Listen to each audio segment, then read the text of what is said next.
Wolverhampton Wanderers 2, Everton 3. It's 0-3 for Wolves in the Premier League. A little bit frustrating. Well, not a little bit, very frustrating today, to be completely honest. Just daft, stupid errors again, costing us. Look, we knew it was going to be an uphill task without Jørgen Strand Larsen, and if we acted earlier in the window, we could have probably got a proper number 9 who was fit and ready to play. But in regards to the starting lineup, it was very close to what I expected or predicted in the match preview. The only sort of minor surprise for me was Santiago Bueno coming in for Matt Doherty. The rest of the team, including Hwang, is what I expected with the Jørgen Strand Larsen news that we had. And the frustrating thing is when once again, we did it last week, conceding early, and you just give yourself a real uphill battle. And against teams like Everton, who are under David Moyes, never going to play the most attractive and technically gifted stuff. And they're going to make it so difficult for you. I got frustrated throughout the game at sort of Michael Oliver, his lack of, not being so strict on them, sort of taking their time on set pieces, goal kicks, throw-ins. But ultimately, that's what's going to happen under David Moyes and, experienced Premier League pros that they've got throughout their lineup. But yeah, all 3 goals frustrating, to be completely honest, that we conceded. Going 1-0 down, quite an easy ball into the area. Jack Grealish heads it across. How on earth, between the cross, between Grealish's header and between Beto putting into the back of the net, it hasn't been stopped? I don't know. And we all knew, the equaliser came through Hwang, who, right place, right time, which is what he's done. Manetzi, who I will speak about later on in the video, getting the ball in. Pickford in no man's land, really not sure what Pickford's doing, and Hwang can fire it into the back of the net. We just got to keep ourselves in the game. If you go into a half-time 1-1, you allow Vitor to have, to instill the ideas, get him in there, but you go down 2-1, and the second goal for Everton is so frustrating.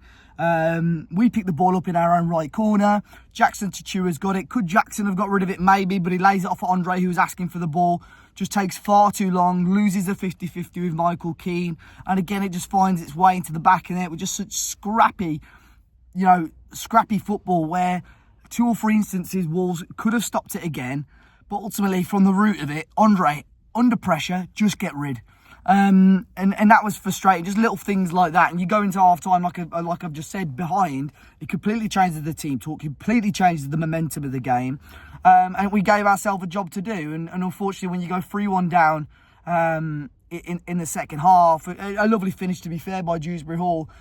I think we all knew what the result was going to be, but it took until the substitutions, really, which I think probably came a little bit too late in the end.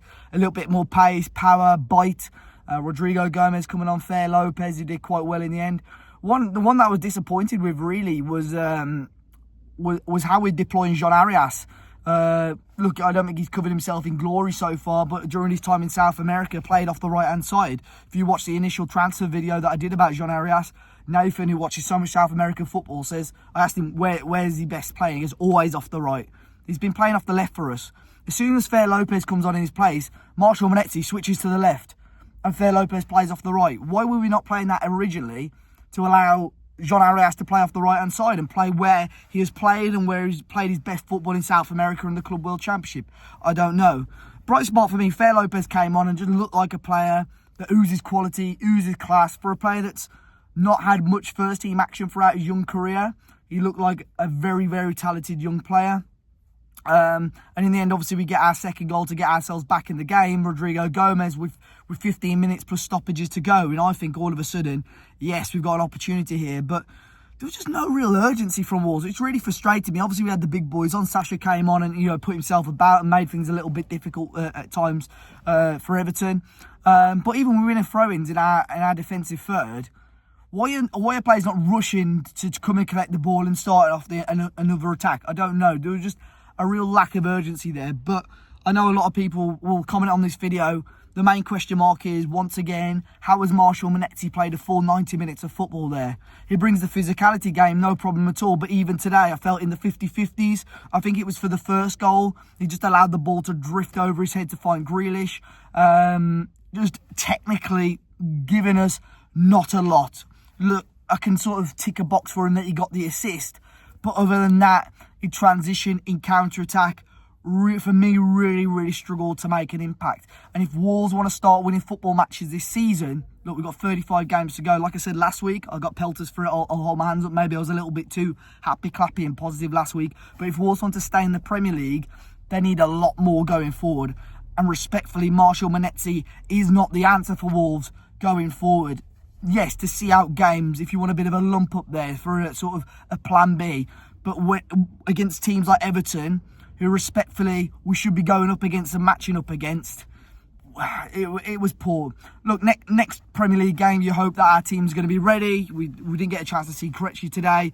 I think Totti and I think the whole back three, Santi Bueno, so flat-footed and slow off the mark at times.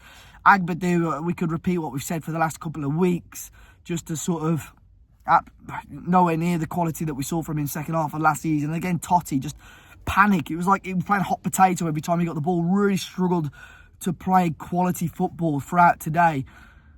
I think the next 2-3 days of the transfer window are absolutely massive for us. I think we need another number 10.